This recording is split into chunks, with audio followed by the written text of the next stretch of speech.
ગીર સોમનાથના કોડીનારમાં શિક્ષકે આપઘાત કર્યા હોવાનું સામે આવ્યું છે। એસઆઈની કામગીરીથી કંટાળી શિક્ષકે આપઘાત કર્યા હોવાનું સામે આવ્યું। તો શું છે સમગ્ર અહેવાલ, આવો જોઈએ।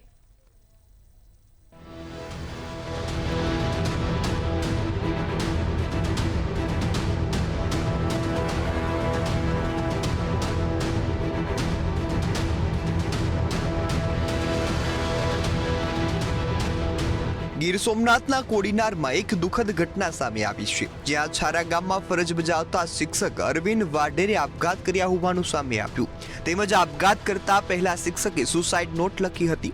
તેમણે સુસાઇડ નોટમાં લખ્યું કે એસઆઈઆરની કામગીરીથી તેઓ સતત થાક અને માનસિક તણાવ અનુભવી રહ્યા છે, જેને લઈ તેઓ આ કદમ ઉઠાવી રહ્યા છે તેનો ઉલ્લેખ સુસાઇડ નોટમાં થયો છે। એસઆઈઆર કામગીરીના ભારણ અને ડિપ્રેશનના કારણે શિક્ષકે આપઘાત કર્યા હોવાનું સામે આવ્યું, ત્યારે સમગ્ર મામલાને લઈ પોલીસે હવે તપાસ હાથ ધરી છે। સર 6 વાગે ઉઠ્યો ને પછી કે હું ચા બનાવેલો તો એનો ઘરવાળા કે હું ચા બનાવી દઉં, પછી બાથરૂમમાં કે તમે તારે જાવ કે નાવા ધોવા અને હું એક બાર ચા બનાવી નાખું। એટલે એ બાથરૂમમાં ગયો ને પછી દરવાજો બંધ કર્યો ને, દરવાજો ખુલ્લો હતો મેઇન દરવાજો, અને એ પંખા ગળા ખાઈ ગયો અને સીટી લગતો ગયો નીચે। એ મને તો ખબર નથી સર, પછી બીજામાં એના ઘરવાળા જોઈ ગયા કે આ સીટી લખેલી છે।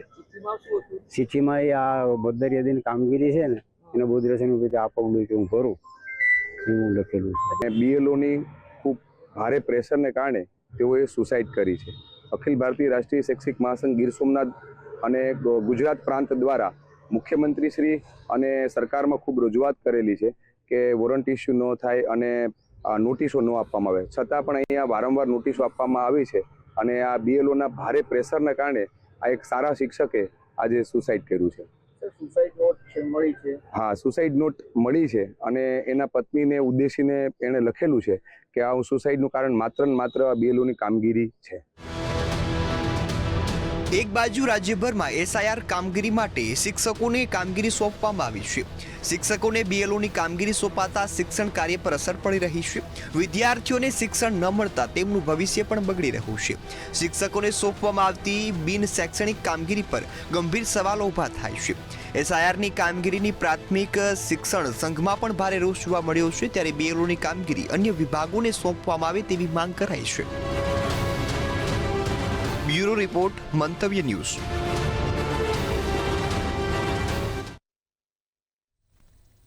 એસઆઈઆરની કામગીરીને લઈને કોંગ્રેસના પ્રવક્તા મનીષ દોશીનું નિવેદન સામે આવ્યું છે। તેમણે કહ્યું કે એસઆઈઆરની જટિલ કામગીરી માટે બીએલઓ તરીકે 99% પ્રાથમિક શિક્ષકોને રોકવામાં આવ્યા છે। બીએલઓ તરીકેની જવાબદારી આ માટેની જે સોંપવામાં આવી એમાં 90% શિક્ષકોને કામગીરી સોંપવામાં આવી છે। આ કામગીરી ઘણી જટિલ અને અપૂરતી માહિતી સાથે હોવાથી અને ટૂંકા સમયના કારણે રાજ્યના શિક્ષકો પારાવાર મુશ્કેલીનો અનુભવ કરી રહ્યા છે, માનસિક ત્રાસ અનુભવી રહ્યા છે। બીજી બાજુ હું ઇલેક્શન કમિશનને વિનંતી કરું છું કે તમે સમય મર્યાદા વધારો, નેટની કનેક્ટિવિટી પૂરતી આપો અને વ્યવસ્થા પૂરતી આપો, તો આ રાષ્ટ્રીય કામગીરી સુચારુ ને સારી થશે। તો બીએલઓના મોતને લઈને જીતુ વાઘાણીનું નિવેદન સામે આવ્યું છે। તો અમરેલી ખાતેથી આ સમાચાર સામે આવી રહ્યા છે। બીએલઓના મોતને લઈને જીતુ વાઘાણીનું નિવેદન સામે આવ્યું છે। તો અમરેલી ખાતેથી આ સમાચાર સામે આવી રહ્યા છે। દુઃખદ ઘટના લઈ રાજ્ય સરકાર દુઃખ વ્યક્ત કરે છે તેવું જીતુ વાઘાણીનું નિવેદન સામે આવ્યું છે। સમગ્ર વિષય તપાસનો છે, તપાસ થઈ રહી છે તેવું નિવેદન આપ્યું છે જીતુ વાઘાણીએ। જ્યારે એસઆઈઆરના નામે કોંગ્રેસ રાજનીતિ કરી રહી છે તો કોંગ્રેસ પર પણ આક્ષેપો કરવામાં આવી રહ્યા છે। જ્યારે બિહારમાં કોંગ્રેસની યાત્રાનું સુરર્યું થઈ ગયું છે। રાહુલ ગાંધી જવાબ આપવા પણ આવ્યા નથી। ત્યારે જીતુ વાઘાણીનું આ સમગ્ર મામલે નિવેદન સામે આવ્યું છે। સાથે સાથે કોંગ્રેસ પર આકરા પ્રહારો પણ કરવામાં આવ્યા છે અને દુઃખદ ઘટનાને લઈને તપાસ પણ હાથ ધરવામાં આવી છે। એ દુઃખદ છે, એના માટે રાજ્યની સરકાર દુઃખ વ્યક્ત કરે છે, સંવેદના વ્યક્ત કરે છે। કોઈનું પણ મૃત્યુ કે અપમૃત્યુ એ બંને ક્યારેય કોઈ પરિવારને અથવા કોઈ સમાજને એ પસંદ ના આવે, એટલે ઘટના પ્રત્યે રાજ્ય સરકાર દુઃખ વ્યક્ત કરે છે। સમગ્ર વિષય એ તપાસનો છે, તપાસ થઈ રહી છે। પણ રાજ્ય સરકાર દુઃખ વ્યક્ત કરે છે. પણ SIR ના નામે રાજનીતિ કોંગ્રેસ જે કરી રહી છે, 30 વર્ષથી સત્તાની ગુજરાતની બહાર છે. સમગ્ર દેશમાં SIR નો મુદ્દો એ રાહુલ ગાંધી દેશના જનતાના મસીહા થઈ અને મોદી સાહેબની સામે નીકળ્યા, પણ જનતાએ એમને સ્વીકાર્યું નથી. બિહારમાં પણ યાત્રાઓ કરી, બકાયદા ખોટી વિગતો એ પ્રેસમાં આપી. આપ સૌ પણ જાણો છો કે હકીકતો શું છે. એમના બનાસકાંઠામાં ગીર સોમનાથના બેલોના આપઘાતના પડઘા પડ્યા છે, જેને લઈ જિલ્લા પ્રાથમિક શિક્ષણ સંઘના પ્રમુખનું નિવેદન સામે આવ્યું છે.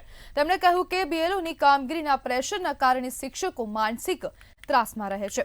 2002ની યાદીમાં નામ ન મળવાના કારણે બીએલઓ પરેશાન થઈ રહ્યા છે. વહીવટી તંત્રનું પ્રેશર નહીં ચલાવી લેવાય, તંત્ર બીએલઓને પરેશાન કરશે તો શિક્ષણ સંઘ લડી લેશે તેવી ચીમકી ઉચ્ચારવામાં આવી છે. SIRની કામગીરીના પ્રેશરને તણાવના કારણે જે ઘટના બની છે એ ઘટના ખરેખર ખૂબ જ દુઃખદ ઘટના છે અને આ ઘટના, આ પ્રકારની ઘટનાઓ ન બને એ માટે અમે સખત શબ્દોની અંદર આનો વિરોધ કરીએ છીએ. અમે આજે વહીવટી તંત્ર પાસે આશા અને અપેક્ષા રાખીએ કે મારા બનાસકાંઠા જિલ્લાના કોઈ પણ પ્રકારના પ્રાથમિક શિક્ષકને આ પ્રકારનું પ્રેશર કરવામાં ન આવે અને ભવિષ્યની અંદર કોઈ પણ પ્રકારનું પ્રેશર જો વહીવટી તંત્ર દ્વારા મારે પ્રાથમિક શિક્ષકને ખોટી રીતે કરવામાં આવશે તો બનાસકાંઠા જિલ્લા પ્રાથમિક શિક્ષક સંઘ એ પૂરી તાકાતથી અને વખોડશે અને એની સામે લડતને ઝુંબેશ આપશે. ગુજરાતમાં આગામી સમયમાં યોજાનારી સ્થાનિક સ્વરાજની ચૂંટણીઓ પૂર્વે રાજકીય માહોલ ગરમા આવશે. ખેડૂતોના પ્રશ્નો અને મોંઘવારીના મુદ્દે સરકારને ઘેરવા માટે કોંગ્રેસે આજથી ઉત્તર ગુજરાતમાં જન આક્રોશ યાત્રાનું રણસીંગું ફૂંક્યું છે. ત્યારે સમગ્ર અહેવાલ પર નજર કરીએ.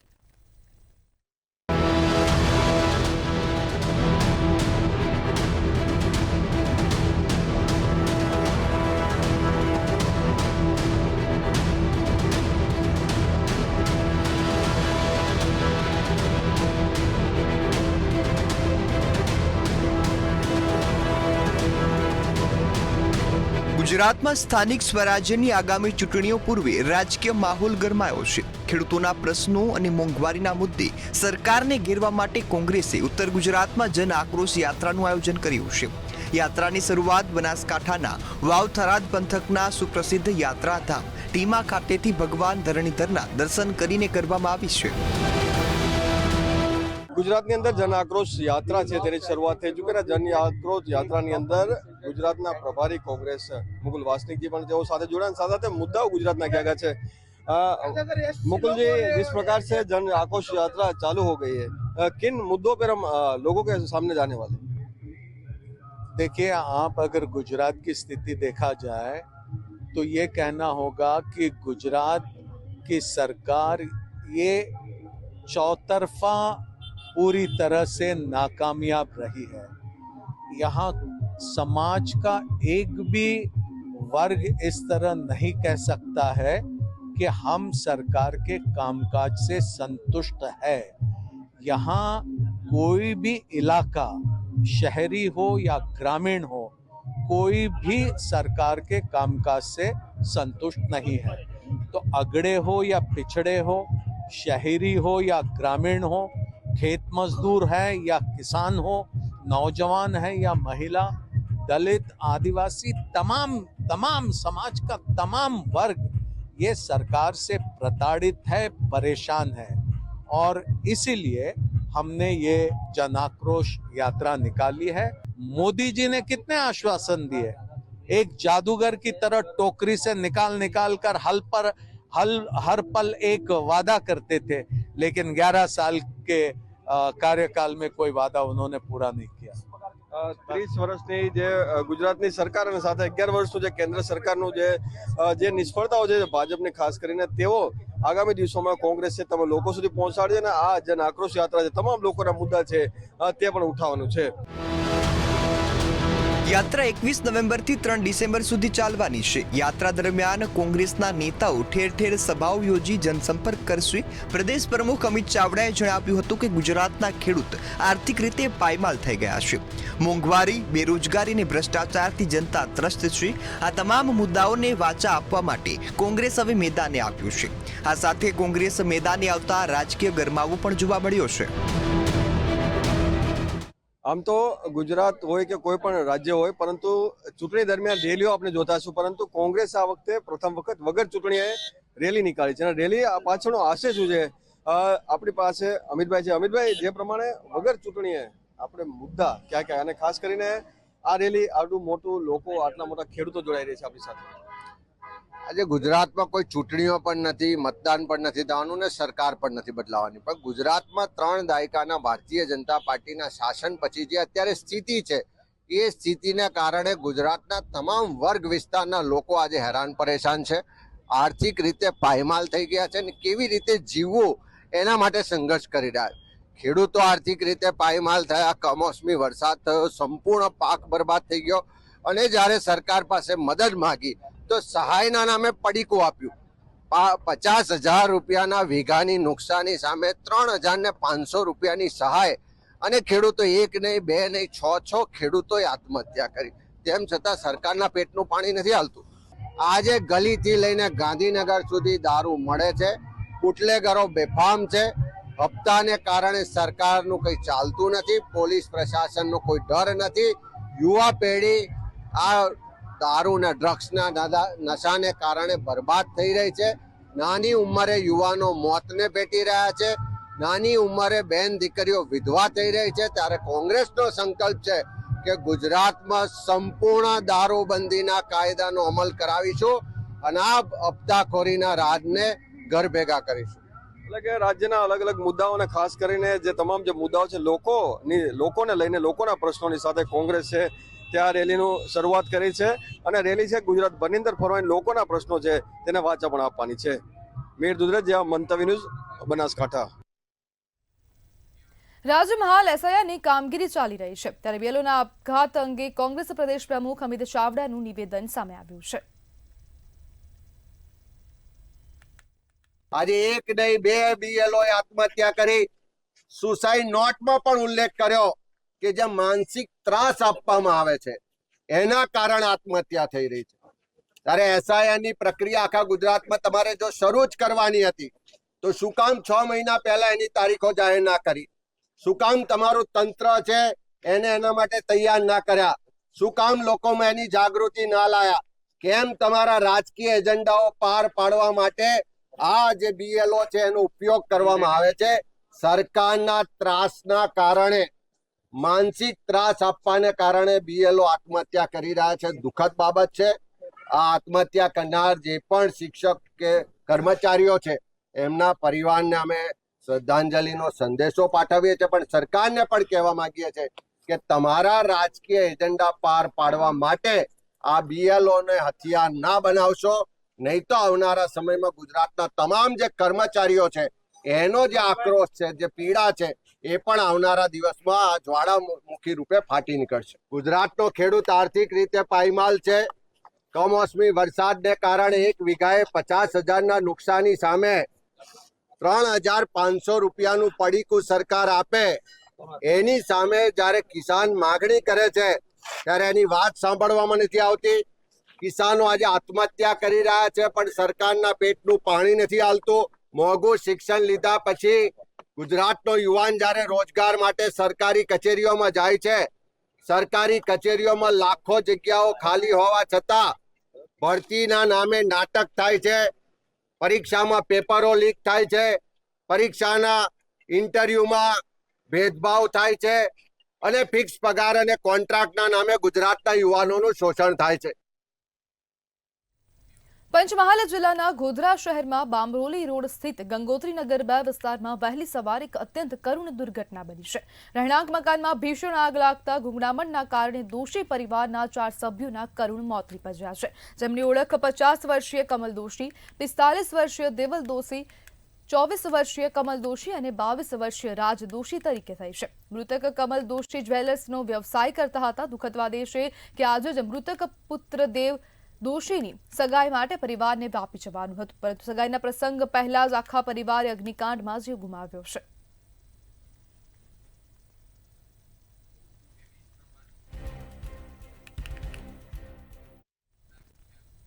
ગુજરાત એટીએસ દ્વારા 9 નવેમ્બરના આતંકીઓની ધરપકડ કરવામાં આવી હતી. એટીએસની ટીમ દ્વારા આતંકીઓની પૂછપરછમાં અનેક ઘટસ્ફોટ થઈ રહ્યા છે.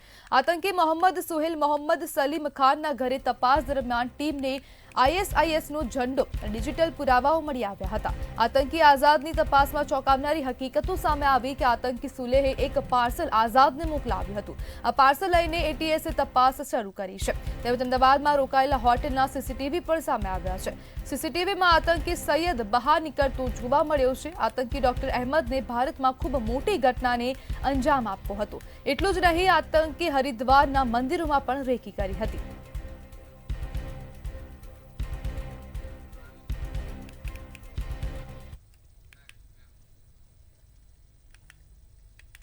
અમદાવાદમાં પ્રદૂષણ દિવસે ને દિવસે સતત વધી રહ્યું છે. ત્યારે એએમસીના સ્ટેન્ડિંગ કમિટીના ચેરમેન દેવાંગ દાણીનું નિવેદન સામે આવ્યું છે.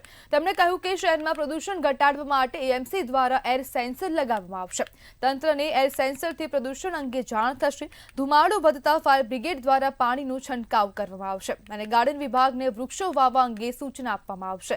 આ ઉપરાંત લિક્વિડ ફોર્મનો ઉપયોગ કરીને પ્રદૂષણ ઓછું કરાશે. આપણે વાત કરીએ કે ઘણા સમયથી એર ક્વોલિટીમાં સુધારો થાય એ માટે આવનાર સમયગાળા દરમિયાન મહાનગરપાલિકા એર સેન્સર માટે આગળ વધી રહી છે અને એર ક્વોલિટી શુદ્ધ રહે એ માટેનો પ્રયત્નો એને મિફ્ટ દ્વારા પાણીનો છંટકાવ કરીને એમાં એરની અંદર રહેલા જે ડસ્ટ પાર્ટિકલ છે તેને કઈ રીતે નીચે લાવી શકાય અને એર ક્વોલિટી સુધરે એ માટેનો પ્રયત્ન કરવામાં આવશે. રાજ્યમાં એર ક્વોલિટી ઇન્ડેક્સ 200 પાર કરતા હવા ઝેરી બની છે, જો ગુણવત્તાને ખરાબ શ્રેણીમાં મૂકી રહી છે. ત્યારે શું છે સમગ્ર સ્થિતિ, જોઈએ અહેવાલમાં.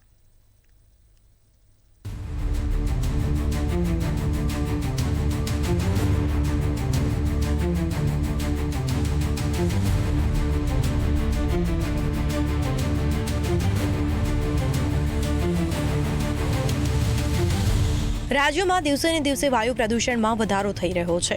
અમદાવાદમાં AQI 240 અને વડોદરામાં AQI 220 નોંધાયો છે, જે લોકોના સ્વાસ્થ્ય માટે એક ચિંતાનો વિષય છે.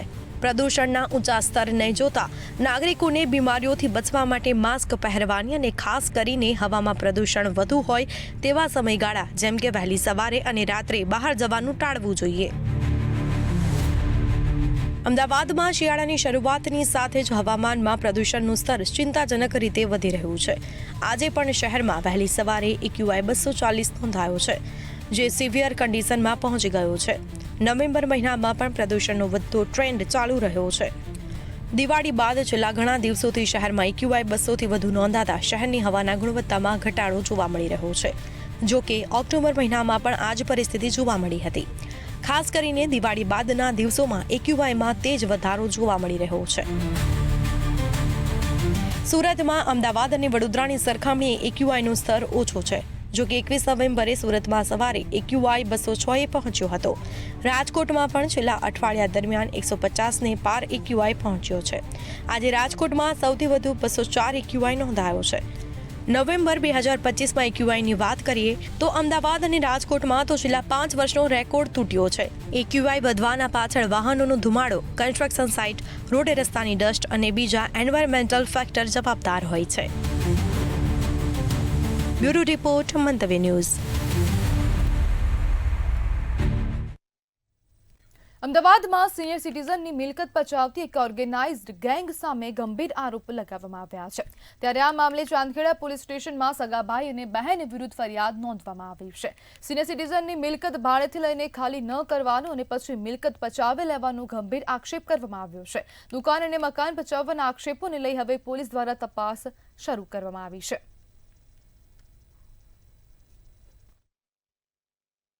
જબરદસ્તી દુકાન ખાલી કરાવવા આવ્યા હતા. ગુંડાઓ લઈને બધા 4-5 લોકો આવ્યા હતા. જબરદસ્તી લોક મારી નાખ્યો. દુકાન તો એમની હતી ને, એ ચાલુ કરાવવામાં ચાલુ દુકાનમાં એમની દુકાન એમની હતી અને એમની હતી. તમે ભાડું નહીં ચૂકવતા ભાડું એવું પેલી બધું ઓકે છે, બધું કમ્પ્લીટ છે. એ જબરદસ્તી ખાલી કરવા માટે એ બ્લોક મારી નાખી. તો દુકાનનું તમારું એગ્રીમેન્ટ ક્યારે પતે છે? આ મહિના પર આ 6 મહિના અત્યારે ફોનમાં ઓર્ડર ચાલે એટલે હવે તમે ખાલી કરી છે બોલો. એ જ્યારે અમે શાંતિથી થશે અમે કરવા તૈયાર છે. અમે ત્યાં ના નહીં પાડી એ શાંતિથી કરવા સમાધાન કરશે અમે કરી દઈએ છીએ. ફેબ્રુઆરી મહિનાથી અમને આ હેરાન કરવાનું ચાલુ કર્યું. ફેબ્રુઆરીથી અત્યારે નવેમ્બર ચાલે છે. લગભગ અત્યાર સુધીનું કોઈ ભાડું આપેલું નથી અને મકાન એનો એગ્રીમેન્ટ પણ પૂરો થઈ ગયો. લીવ લાઇસન્સ એગ્રીમેન્ટ હતું, છતાં પણ એ અત્યારે દુકાન ખાલી કરતા નથી. અને એમને 2 તારીખે અમારી પાસેથી 3.5 લાખ રૂપિયા મહેન્દ્રસિંહજી તલવાડિયા પાસેથી ખંડણીની રકમ લીધેલી છે અને એમને કીધું કે 3 તારીખે અમે દુકાન ખાલી કરી દઈશું. અને 3 તારીખે અમે ગયા ત્યારે એમને દુકાનનું તાળા ખોલી અને એમનો સામાન બહાર કાઢી અને એમને કબજો સુપ્રત કરી દીધો. પછી 11 વાગે આ કબજો સુપ્રત કર્યો 3 તારીખ 3 મેના રોજ. અને એ જ બપોરે 3 વાગે તાળા તોડીને પાછા અંદર ઘૂસી. ઓકે, પોલીસ શું કહેવા માંગે છે? પોલીસ અમે રજૂઆત કરી છે, અમને ન્યાય આપો. રાજુના પોલીસ વડાએ તમામ એસપી અને સીપીને આપેલું 100 કલાકનું અલ્ટિમેટમ મોટા ખુલાસા સાથે પૂર્ણ થયું છે. અમદાવાદમાં રાષ્ટ્ર વિરોધી પ્રવૃત્તિઓમાં સંડોવાયેલા 3000 કરતાં વધુ આરોપીઓની ઓળખ કરવામાં આવી છે, જેમાંથી 2100થી વધુ આરોપીઓ હાલ શહેરના જુદા જુદા વિસ્તારોમાં વસવાટ કરી રહ્યા છે. ડીજીપી શ્રી ગુજરાત રાજ્યનાઓની સૂચના મુજબ છેલ્લા 30 વર્ષમાં જે ગંભીર પ્રકારના ગુનાઓ આચરેલા જે આરોપીઓ છે એની યાદી બનાવી અને એને 100 કલાકની અંદર એની ચેકિંગ કરવા માટેની ઝુંબેશની સૂચના આપવામાં આવેલી હતી. એ અનુસંધાને અમદાવાદ શહેરમાં ટોટલ 3000થી વધુ આરોપીઓને આપણે આઈડેન્ટિફાઈ કર્યા છીએ અને એ પૈકી 2100થી વધુ લોકો જે હાલ અમદાવાદ સિટી વિસ્તારમાં રહેતા હોય એને ચેકિંગ કરવા માટે, એને કરંટ વેરઅબાઉટ જાણવા માટે દરેક પોલીસ સ્ટેશન, દરેક ઝોનની ટીમો સાથે સાથે ક્રાઇમ બ્રાન્ચ અને એસઓજીની ટીમો દ્વારા એની ચેકિંગની જે કાર્યવાહી છે એ પૂર્ણ કરી લેવામાં આવેલી છે. અને હાલ એના વેરઅબાઉટ હાલ કયા પ્રવૃત્તિ સાથે સંકળાયેલા છે એ તમામ વાતોની જે વિગતો છે એ પણ એના નોંધ કરી લેવામાં આવેલા છે. અમદાવાદના સૈજપુર ટાવર પાસે પ્રેમનગર સોસાયટીમાં કલ્પેશ ચુનારા અને નીચ જાતિનું જણાવી તેમના પોતાના મકાનમાંથી કાઢી મુકાયા અને માથું ફાડી નાખવાની ધમકી આપી, જે બાદ ખોટોબાના ખત બનાવી મકાન અગાઉ વેચાઈ ગયું બતાવવામાં આવ્યું હતું. ફરિયાદ કૃષ્ણનગર પોલીસ સુધી પહોંચતા યોગ્ય ન્યાય ન મળે. અંતે મુખ્યમંત્રીની રજૂઆત બાદ ફરિયાદ નોંધાઈ છે, છતાં મકાનનો કબજો મળ્યો નથી.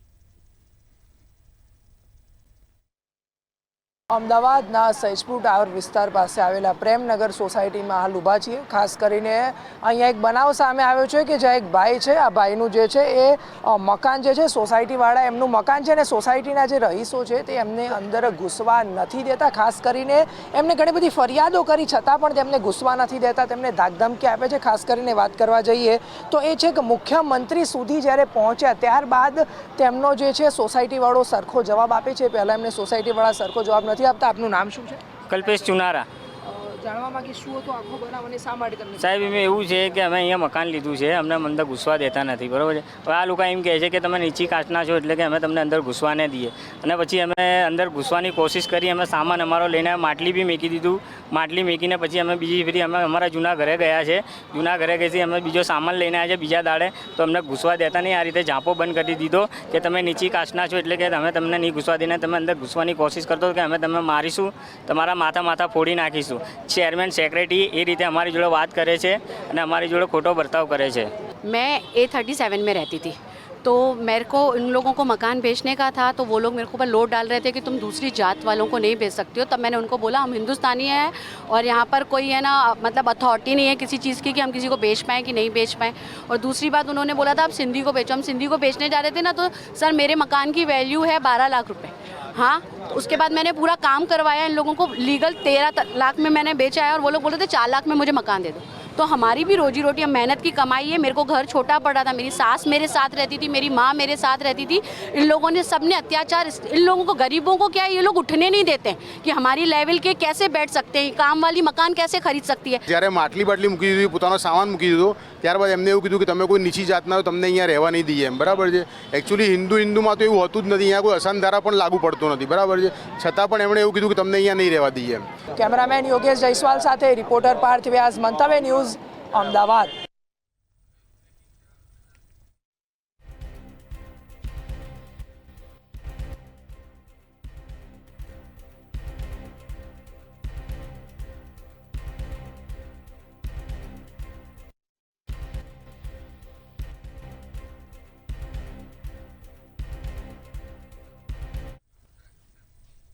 સમાચારમાં આગળ વાત કરીએ તો ગાંધીનગર જિલ્લા કોર્ટ દ્વારા સજાનું ફરમાન કરવામાં આવ્યું છે. નશાના કારોબાર જે વ્યક્તિ કરતો હતો તેને 10 વર્ષની સજા ફટકારવામાં આવી છે. ગાંધીનગર જિલ્લા કોર્ટ દ્વારા સજાનું ફરમાન કરવામાં આવ્યું. નશાના કારોબાર કરનાર આરોપીને 10 વર્ષની સજા ફટકારવામાં આવી છે.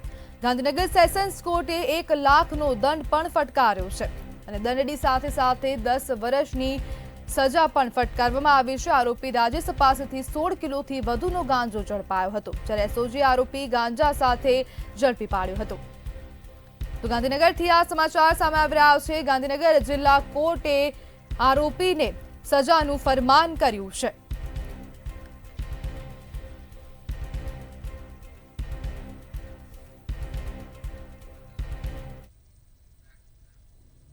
તો ગુજરાત@7 માં હાલ બસ આટલું જ. વધુ માહિતી માટે જોતા રહો મંતવ્ય ન્યૂઝ. નમસ્કાર.